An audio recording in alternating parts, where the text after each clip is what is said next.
Bonjour à tous, je suis très content de vous retrouver pour cette nouvelle vidéo, encore une fois consacrée à une BD qui est un petit peu vieille, hein. Vous savez que j'aime bien aller fouiller dans les vieilleries, et les éditions Revival viennent de sortir un album qui m'a tapé dans l'œil, qui s'appelle Horace Cheval de l'Ouest, qui est en particulier dessiné par Jean-Claude Poirier, un immense dessinateur que j'ai beaucoup apprécié quand j'étais enfant. Et cet album, c'est une vraie Madeleine de Proust pour moi, et j'ai décidé d'y consacrer donc cette nouvelle vidéo.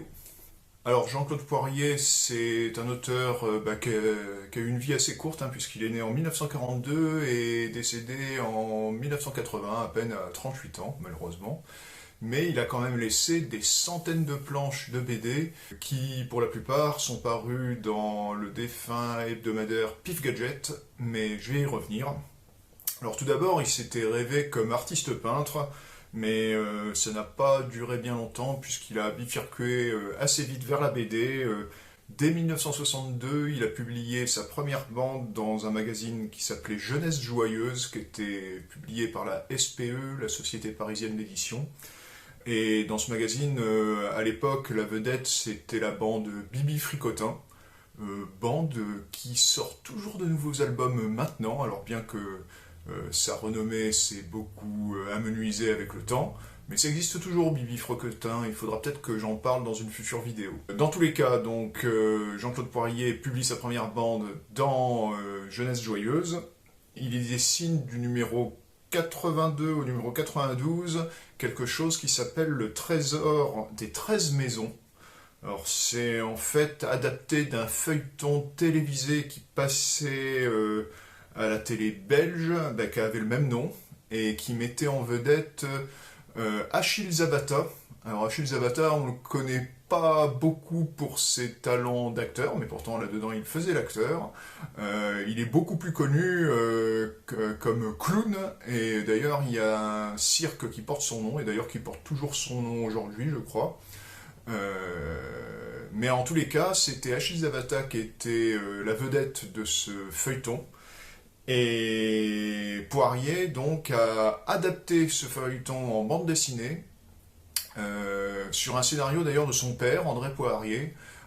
Alors c'est étonnant de regarder un petit peu quelques extraits de cette bande dessinée, car on ne reconnaît pas vraiment le style de Poirier, hein. Le dessin, là, est encore très anguleux, très loin du dessin tout en rondeur auquel on sera habitué par la suite. Et bon, il est anguleux, et puis bon, on voit que c'est pas encore à maturité son dessin. Mais bon, cette bande a complètement disparu, hein. Moi j'ai eu beaucoup de mal à retrouver quelques vignettes disséminées sur le web. Voilà, donc en tout cas, ça a été sa première expérience. Alors, deuxième expérience pour Poirier, en 1963, il publie dans un magazine qui s'appelait Pchit, Pchit Junior même, pendant 3 numéros, un western qui s'appelle Joey Bridgers, donc un premier western avant Horace Cheval de l'Ouest. Encore une fois, cette revue Pchit Junior avait une bande qui était en vedette, c'était les Pieds Nickelés. Alors Pieds Nickelés qui est même à mon avis plus connu encore maintenant que Bibi Fricotin. Mais alors, pas de chance, hein, puisque Pchit Junior a une vie très éphémère. Et en fait, il n'y a eu que 3 numéros pendant lesquels il a publié cette série Joey Bridgers, hein, qui était déjà un western humoristique. Alors en 1964, alors là il s'aide d'un scénariste en la personne de Jacques Loeb, qui va lui écrire une bande qui s'appelle Maximax, qui préfigure un peu sa future série vedette qui s'appelle Super Matou. Jean-Claude Poirier créera Super Matou par la suite dans Pif Gadget, mais je vais en reparler à la fin de cette vidéo. Et Maximax, donc, ça a été publié dans un magazine. Alors, il y a eu 2 étapes, hein. Tout d'abord, ça a été publié dans un magazine qui s'appelait Paul et Mick. Alors, gros jeu de mots sur le titre. Un magazine qui a été assez éphémère aussi. Mais après, la bande s'est poursuivie dans le successeur du magazine Paul et Mick, qui s'appelait 15 ans, qui était un magazine en fait pour jeunes filles. 15 ans qui a eu par contre une vie relativement longue, hein, puisque je crois que les derniers numéros, c'est dans les années 80 que c'est paru. Donc c'est quand même relativement long comme vie pour ce magazine. Alors Maximax, donc c'est l'ancêtre de Super Matou, c'est l'histoire d'un garçon qui va résoudre un peu des affaires. Alors il y a eu des albums, et d'ailleurs c'est le premier album qui a été sorti pour une BD de Jean-Claude Poirier. L'album est sorti en 1965 à la SPE, à la Société Parisienne d'Édition. Il y a eu depuis un autre album, en fait une réédition de ce premier album, qui est un album qui n'est pas officiel, on va dire que c'est un album pirate. Mais bon, en cherchant sur le net, on arrive à le trouver, ce deuxième album aussi. La qualité d'impression diffère d'un album à l'autre. Il y a certaines pages qui sont en niveau de gris dans un, qui sont en couleur dans l'autre. Enfin bon, pour les amateurs, vous pouvez chercher, ça doit pouvoir se trouver. Alors toujours avec Jacques Loeb, il crée aussi une autre bande qui s'appelle Cactus Papa, qui est un autre western qui va paraître dans la revue Record, mais là ça sera encore une fois assez éphémère parce qu'il n'y aura que 2 épisodes. Bon, j'ai trouvé quelques images sur le net, mais pas grand chose à en dire de Cactus Papa. Alors plus amusant, en 1967, Jean-Claude Poirier se fait embaucher par le magazine sportif L'Équipe pour couvrir le Tour de France. Alors l'équipe c'est un quotidien, donc Jean-Claude Poirier publiait une petite bande tous les jours pendant la durée du Tour de France qui s'appelait Cocorico, roi du Tour. Alors en fait Cocorico c'est le nom de la mascotte du Tour de France à l'époque, et donc il l'a fait prendre vie pour cette petite BD ma foi qui avait l'air bien sympathique, dont on peut trouver plusieurs extraits sur le net, et on peut même, si on se débrouille bien, trouver à acheter encore du merchandising de l'époque, genre porte-clés, etc., qu'on peut trouver à acheter, hein, il y en a, c'est assez rigolo. Voilà, donc ça a été une bande qui a eu un énorme public, hein, puisque l'équipe tirait quand même à beaucoup d'exemplaires, et ça a été très bon pour la renommée de Jean-Claude Poirier. Alors enfin, en 1970, là, il va rentrer à Pif Gadget. Alors après quelques tergiversations, il va créer donc cette bande western parodique qui s'appelle donc Horace, Cheval de l'Ouest. Et le premier épisode va paraître dans le Pif Gadget numéro 71 en juin 1970. Et donc, on va en parler par la suite, hein, quand je vais faire le unboxing de l'album. Mais une bande qui aura eu beaucoup de succès auprès des lecteurs, mais peut-être pas autant que la création suivante que Jean-Claude Poirier va faire dans Pif Gadget, création qui s'appelle Super Matou, qui va créer dans Pif Gadget numéro 322 en 1975, et là ça va durer jusqu'en 1981, Super Matou, puisqu'il y aura quelques épisodes de publiés encore après la mort de Jean-Claude Poirier. Alors ça, c'est la bande vraiment qui a eu énormément de succès à l'époque, et dont je vais reparler à la fin de cette vidéo. Ensuite, après 1975, eh bien, malgré le succès de Super Matou, Jean-Claude Poirier ne s'est pas arrêté là, il a fait d'autres créations. Il a créé entre autres l'héroïne Charlotte Poirot. Alors ça, c'était dans le journal Tintin, c'est entre 1978 et 1981 que c'est paru. Alors c'était assez original pour l'époque, hein, puisque Charlotte Poirot, en fait, c'est une dame âgée, une grand-mère, on va dire, qui s'entiche de faire des enquêtes policières avec sa voisine. Sa voisine, c'est une sorte de sidekick qui va l'accompagner un peu partout. Et elle est persuadée qu'elle a des dons de détective, alors qu'en fait, la plupart de ses déductions s'avèrent fausses en réalité. Mais par des concours de circonstances ou des hasards, la plupart du temps, les enquêtes finissent par être résolues quand même. Alors c'est assez rigolo, Charlotte Poirot. Moi qui lisais Tintin à l'époque, j'aimais beaucoup cette série. Malheureusement, il n'y a pas eu vraiment d'album officiel. Il y a eu toute une intégrale qui est sortie, mais encore une fois, ce sont des éditions pirates. Alors des épisodes, il y en a eu quand même 13 épisodes, et ce qui fait un total de 87 planches. Il y aurait de quoi faire une belle intégrale aussi, hein. J'en appelle aux éditions Revival, une fois qu'ils auront terminé avec les intégrales en cours. C'est possible. Charlotte Poirot a eu son petit succès, hein, dans le journal Tintin. Elle a même fait la couverture de quelques numéros.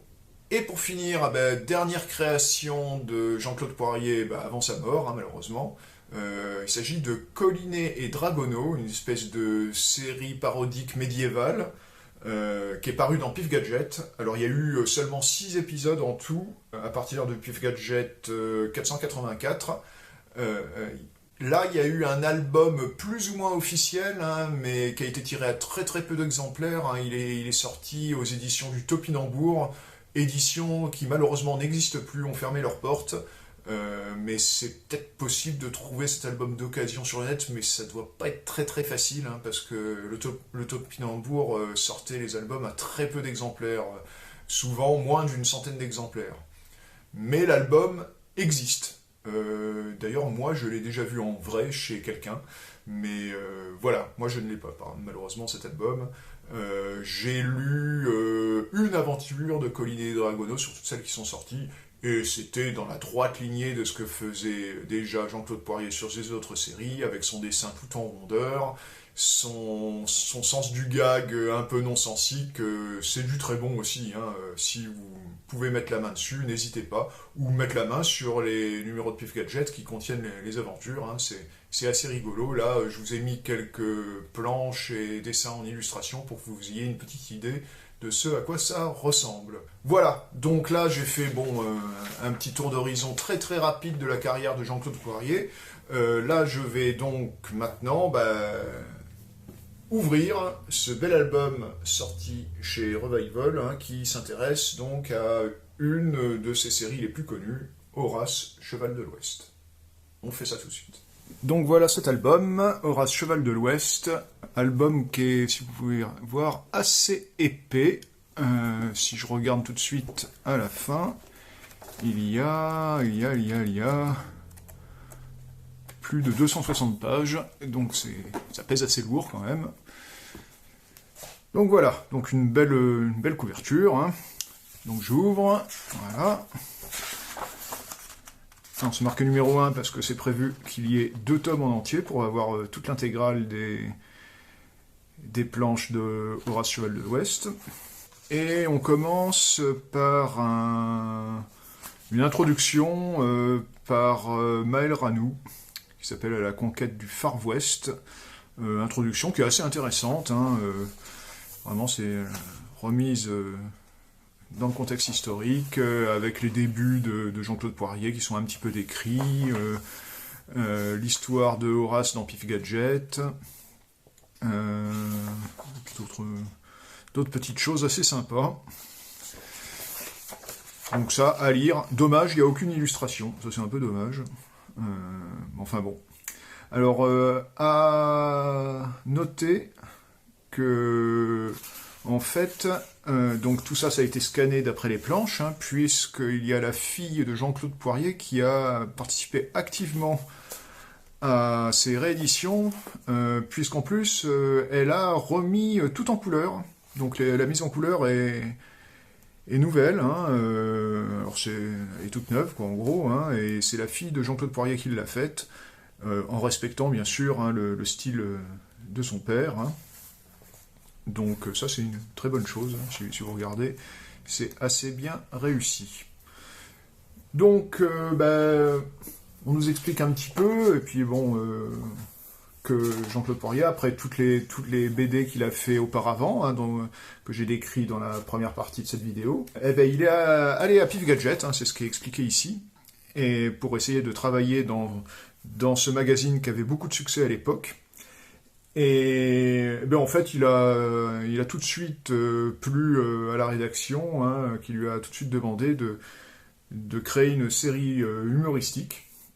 Et donc, il est revenu avec ce qui allait être Horace Cheval de l'Ouest. Mais en fait, sur les premiers essais, ça s'appelait même pas Horace Cheval de l'Ouest, ça s'appelait Alfred et sa bête. C'est-à-dire que c'était exactement le contraire de ce qui s'est passé après. C'est-à-dire que le cow-boy avait un nom, il s'appelait Alfred.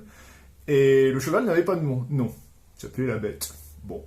Et puis au final, ça a été le contraire. Horace, c'est le nom du cheval, et en fait, le cow-boy, lui, n'a pas vraiment de nom. Alors parfois, si on lui donne un nom, puisqu'il y a la fille du chef indien, qui s'appelle Pied de Biche, Alors elle est horrible, hein, celle-là, vous allez voir, hein, je vais vous montrer sur les planches. Elle est amoureuse du cow-boy et elle l'appelle Gros Népal. Mais bon, c'est le seul nom qu'on voit à peu près qui est attribué au cow-boy de la BD. Et puis bon, les rôles sont assez souvent inversés, hein, dans pas mal de planches, je vais vous montrer aussi. C'est le cow-boy qui sert de monture au cheval et non pas le contraire. Donc de toute façon c'est une bande parodique, hein, dès le départ. Donc si j'avance un peu, alors là il y a une page où ils ont repris c'est le sommaire en fait, hein, mais dans ce sommaire c'est très bien puisqu'ils ont repris toutes les dates de parution originales des gags et des histoires, et tout est dans l'ordre chronologique. Donc tout est publié dans l'album dans l'ordre chronologique où c'est paru. Alors il y a des titres qui sont donnés, mais des titres qui n'y étaient pas a priori au départ, sauf pour certains je pense. Donc c'est marqué, hein, les titres entre crochets ont été décidés avec Bilitis Poirier pour cette édition. Voilà. Donc c'est des titres qui ont été inventés entre guillemets, hein, pour l'édition. Donc vous voyez que le sommaire est copieux quand même, hein. Sachant qu'il y a plus d'histoires que de références, hein, puisqu'il y a certaines histoires qui font plusieurs planches. Alors voilà, ça c'est la première histoire qui est parue dans Pif Gadget. Alors vous voyez ce que je vous disais, là, c'est effectivement le cow-boy qui sert de monture à Horace. Alors le dessin n'a pas encore son aspect définitif, hein, mais il y a déjà l'aspect assez rondouillard, hein, déjà l'écriture en attaché assez caractéristique de Poirier. Mais le type de dessin n'est pas encore définitif. On va le voir évoluer tout au long de l'album. Donc là, pour l'instant, ce sont des séries de gags, hein, des séries de gags. Alors c'est assez amusant, hein, parce que dès le départ, hein, Poirier n'hésite pas à faire des anachronismes, à aller dans le non-sens le plus parfait. Vous voyez, il y a des panneaux sur les cactus. Là, c'est un parallèle avec des contrôles pour excès de vitesse. Enfin bon, c'est complètement délirant, hein, comme BD.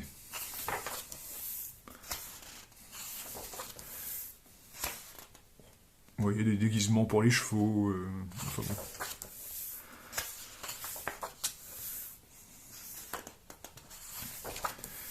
Donc, dès le départ, en fait, Horace a bien marché dans Pif Gadget, hein, les lecteurs ont tout de suite adhéré au concept. Et le succès est arrivé très très vite.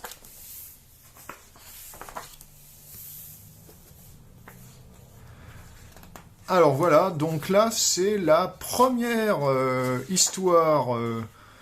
le premier récit complet, on va dire, en plusieurs planches. Là, je crois qu'il y a 7 planches. Et en fait, ça, c'est significatif, hein, puisque dans Pif Gadget, hein, les séries humoristiques qui avaient droit à des récits complets, ça montrait qu'elles avaient du succès. Hein, sinon, on se cantonnait simplement aux gags en une planche. Eh bien non, ça y est, Horace a droit à son histoire complète. Et ça sera la première d'une longue série, hein, puisqu'il y en aura d'autres après.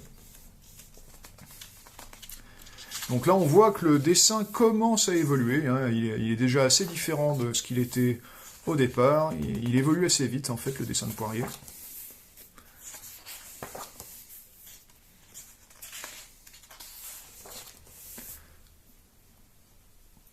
Alors d'ailleurs, le succès ne se démentant pas, ah ben voilà, Pied de Biche. Enfin non, ça c'est Nuage Rouge. Pied de Biche, elle est là, voilà, elle est là. Voilà, elle l'appelle Gros Népal. Enfin, vous voyez qu'elle est sexy, hein, là.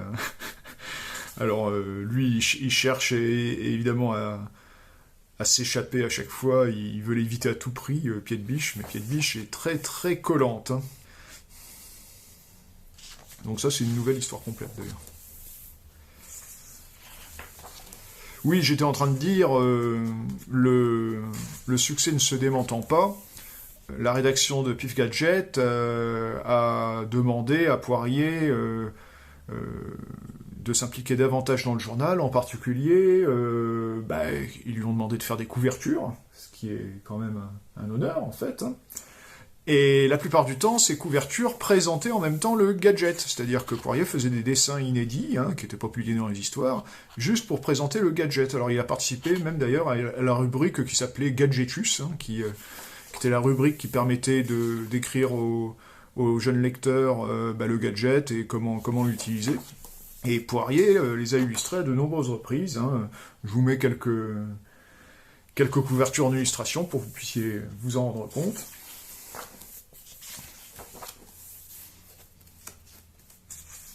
Alors souvent les rôles sont inversés, hein, vous voyez, là c'est les chevaux qui sont civilisés, donc les bêtes qui sont civilisées, alors que les humains sont réduits à l'état d'idiots congénitaux, en gros.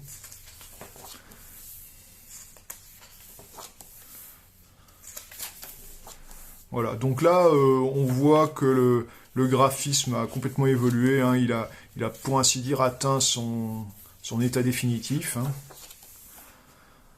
Alors Poirier s'amusait beaucoup à faire ce genre de planche, hein, qui regorge de détails. On peut chercher des petits gags un peu partout dans la planche. C'est assez impressionnant. Ah, puis voilà une autre référence. J'espère que tout le monde a reconnu le héros créé par Marcel Gottlieb, hein, Guéluron. Qui paraissait dans Puff Gadget aussi à l'époque. Donc c'est une espèce de crossover, si on peut dire.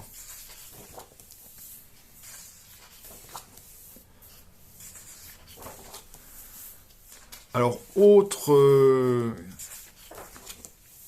chose qui permettait de comprendre que Horace avait du succès. Alors d'ailleurs, je dis Horace, effectivement, au départ, la bande s'appelait Horace Cheval de l'Ouest, et en fait, son nom est devenu tellement connu de la part des lecteurs que la bande a fini par s'appeler simplement Horace, sans même préciser Cheval de l'Ouest.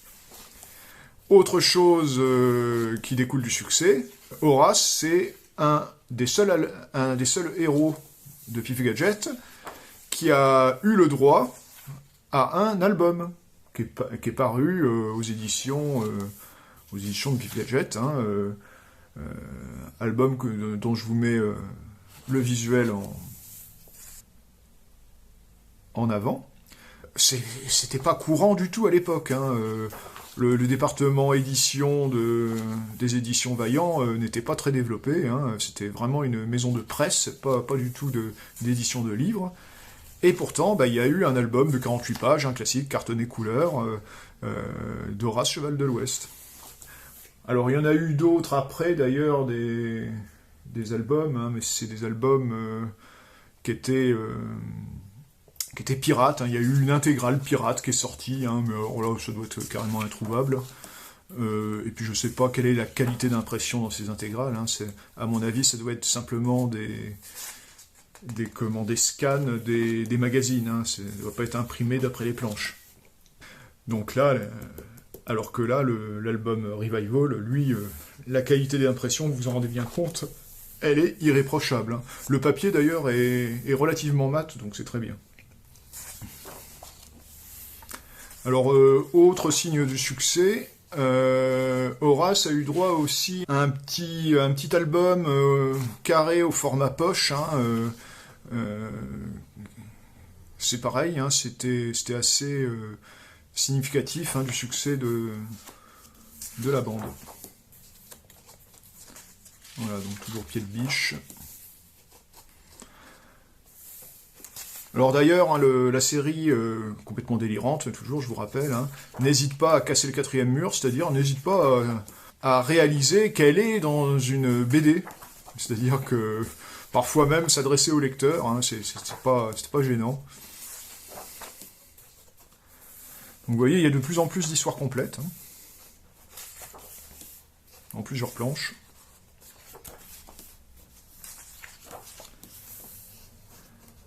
Alors il y a certaines histoires qui sont très bavardes, et d'autres qui sont pratiquement muettes. Ça arrive aussi. Là, celle-là, j'ai beaucoup aimé. C'est vraiment du burlesque à l'état pur.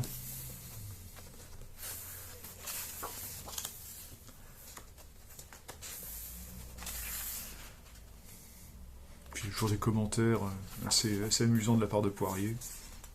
Hollywood lieu dit.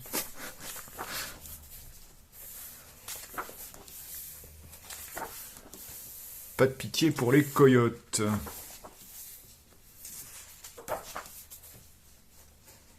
Trifouiller les cactus.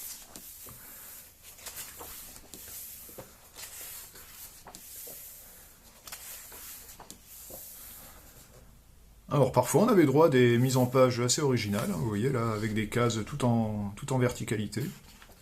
Mais ça se justifie vu l'histoire.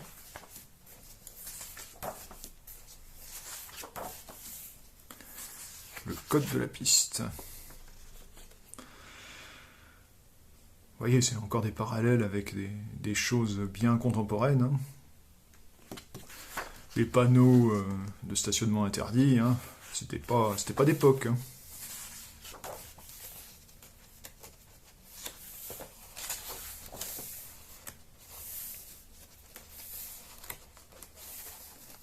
Arrivé.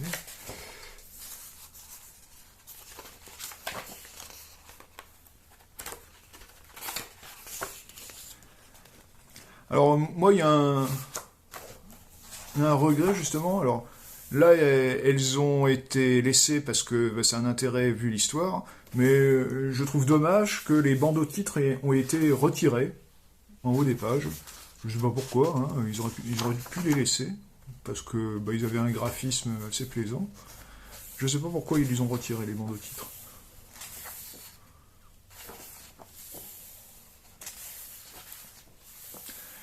Le filon du vieux filou.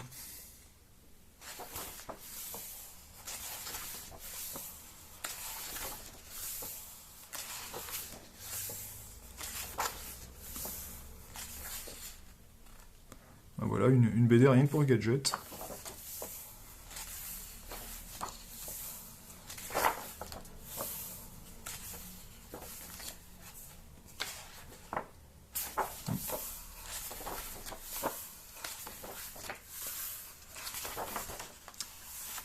Et voilà. Donc, hop, Horace, Cheval de l'Ouest. Alors les notes au niveau qualité de fabrication. Eh bien, en fait, on est relativement content. Hein. Je l'ai dit, le papier est mat. Vous avez une belle reliure cousue. Tout ça, ça m'a l'air bien solide. C'est bien imprimé. Franchement, la qualité d'impression, il n'y a rien à redire. Alors, il n'y a pas de fioritures genre d'eau toilée, ce genre de choses, ou embossage. Mais ça mérite quand même, je pense, un bon 4 sur 5 hein, pour la qualité de fabrication. Alors pour les bonus, l'intérêt des bonus, alors je vais être un peu plus sévère, parce que bien que les 4 pages écrites par Maël Ranou soient très intéressantes, on aurait pu faire ô combien plus d'un point de vue éditorial, surtout que la fille de l'auteur, Bilitis Poirier, a participé à l'album, on aurait pu ne serait-ce que faire une interview de sa fille. Je suis sûr qu'elle a plein de choses à raconter, hein, qui seraient très intéressantes. Moi, je comprends même pas qu'ils aient pas eu l'idée de faire une interview de Bilitis Poirier. Bon, alors, il n'y a que ces 4 pages, en plus, sans aucune illustration. Donc je trouve que c'est bien dommage, hein, il y avait moyen de faire quelque chose de beaucoup mieux. Donc là, je vais me contenter de mettre un petit 2 sur 5 hein, pour l'intérêt des bonus, hein, sans enlever le moins du monde hein, le mérite du texte de Maël Ranou, mais quand même, moi j'ai été très déçu au niveau bonus. Alors, quant à la note générale de l'album, alors là, franchement, j'hésite entre 4 et 5. Hein. J'hésite entre 4 et 5. 4, c'est sûr, parce que j'ai vraiment beaucoup aimé. Est-ce que c'est un chef-d'œuvre? Je ne sais pas. Parce que, bon, quand je mets 5, c'est vraiment que c'est un chef-d'œuvre. Mais on s'en approche. On s'en approche, hein, on s'approche quand même du chef-d'œuvre de la BD d'humour. Hein, bon, alors c'est des gags, alors bien sûr, il y a toujours des gags qui font plus ou moins rire. Hein, c'est difficile d'être constant parce que rire c'est toujours très difficile à faire, mais bon, il y arrive la plupart du temps quand même. Bon allez, on va mettre 4 sur 5, hein, mais bon, il rate le 5 sur 5 de peu. Voilà donc pour ce bel album Horace Cheval de l'Ouest, hein, un album de Jean-Claude Poirier, qui m'a beaucoup fait rire. Et pour terminer cette vidéo, je ne pouvais pas ne pas vous parler de l'autre album qu'a sorti le même éditeur, Revival, il y a un peu plus d'1 an. Une autre œuvre de Jean-Claude Poirier, et pas n'importe laquelle, puisque c'est sa plus connue. C'est le premier tome de Super Matou. Premier tome, il y en aura donc un deuxième qui n'est pas encore sorti. Et donc, je vous montre à quoi ça ressemble tout de suite. Voilà donc cet album de Super Matou, par Poirier. Alors, je ne me rappelle plus quand est-ce qu'il est paru. Alors c'est le numéro 1 aussi. Pareil, il devrait y en avoir 2. Il est paru en avril 2023. Oui, c'est ça, je vous avais dit il y a 1 an, c'est ça, c'est environ un an. Alors, c'est pareil que dans l'album de Horace Cheval de l'Ouest. La mise en couleur a été refaite par Bilitis Poirier. Et, eh bien, on a une introduction, alors un peu plus longue, hein, vous voyez, que dans Horace. Mais pareil, hein, qui est très intéressante. Alors Rodolphe Massé, je ne connaissais pas, je ne sais pas qui c'est, mais en tout cas, il connaît son sujet, il n'y a rien à dire. Là, pareil, hein, on a tous les épisodes, hein, qui sont datés et qui sont présentés dans l'ordre chronologique. Donc voilà, bon, alors bon, Poirier avait déjà derrière lui toutes les années sur lesquelles il avait travaillé pour Horace Cheval de l'Ouest. Donc là, Super Matou, c'est autant, voire plus délirant que que Horace. Donc ça commence d'ailleurs dès le titre, hein, Super Matou et son cerveau chien. Alors déjà, rien que de lire ça, on sait qu'on n'est pas dans une bande dessinée ordinaire. Voilà, le cerveau chien. Alors effectivement, hein, Modeste, hein, puisqu'il s'appelle Modeste, le petit garçon. Bon, il n'est pas très futé, hein. Bon, après, il est costaud quand il se transforme en Super Matou. Mais l'intelligent dans la bande, c'est encore l'animal, hein, c'est le chien. Dans Horace, c'était le cheval le plus intelligent. Là, c'est le chien.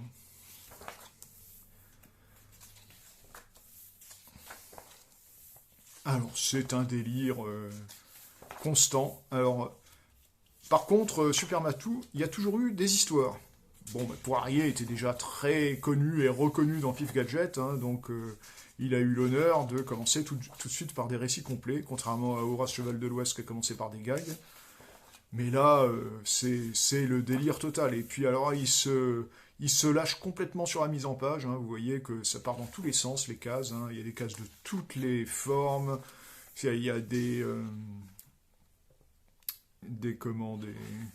bruitages qui explosent dans la page. C'est un délire de tous les instants, Super Matou. Et puis il y a des gags dans tous les coins des images. C'est vraiment un régal à lire. Un régal constant. Alors Super Matou, bien sûr, il va avoir... Ah ben ça y est, on le voit. Il va avoir son ennemi régulier en la personne d'un bébé. Alors ça paraît complètement dingue, hein, mais c'est un bébé, l'ennemi juré de Super Matou, qui s'appelle Agagax. Alors, il est là, c'est un bébé, mais il est très méchant, ce bébé. Je rigole rien qu'en en parlant, parce que c'est complètement délirant. Et oui, Agagax, alors, c'était la mode des méchants dont le nom finissait en axe, hein, parce que je ne sais pas si vous le savez, mais un des ennemis récurrents de Pif, c'était... comment il s'appelait? Crapulax. Oui, Crapulax, avec son slogan « Crapulax, cravaincra », ce qui me faisait beaucoup rire aussi. Donc voilà, je ne vais pas tout vous montrer, hein, parce que je crois que l'album est encore plus épais que celui de Horace. Oui, il est beaucoup plus épais. Il y a presque 300 pages, 296 pages. Mais vous voyez que tout ça est vraiment très très très très bien réussi. Alors c'est pareil, il n'y a pas les bandeaux titres. Moi je trouve que c'est dommage. Pourquoi ne pas mettre les bandeaux titres? Ça m'énerve ça. Ça fait partie de la planche, hein. Je comprends pas pourquoi ils l'enlèvent. Voilà, à chaque fois, on a du blanc à la place du bandeau titre. C'est quand même énervant. Alors là, les histoires ont des titres, hein, vous voyez, c'est pas comme les histoires d'Horace.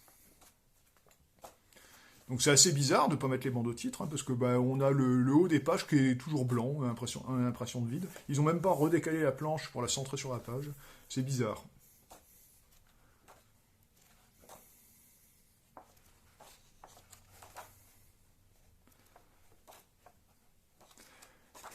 Voilà, bah, tout ça, j'espère que ça vous a donné envie de lire du Jean-Claude Poirier, parce que franchement, si vous ne le faites pas, vous ne savez pas ce que vous ratez.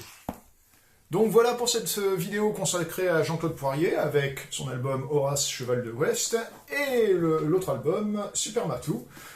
J'espère que si vous ne connaissiez pas, ça vous a donné envie de découvrir cet auteur, et si vous connaissiez déjà, de le redécouvrir, parce que franchement, ça vaut le coup, c'est assez hilarant. Moi, j'ai vraiment eu beaucoup de plaisir à lire ces deux albums, et je vais les relire très très souvent, je pense. Donc voilà, bah, c'est tout pour aujourd'hui. Je vous donne rendez-vous dans une prochaine vidéo Unboxing BD. Allez, portez-vous bien. Ciao!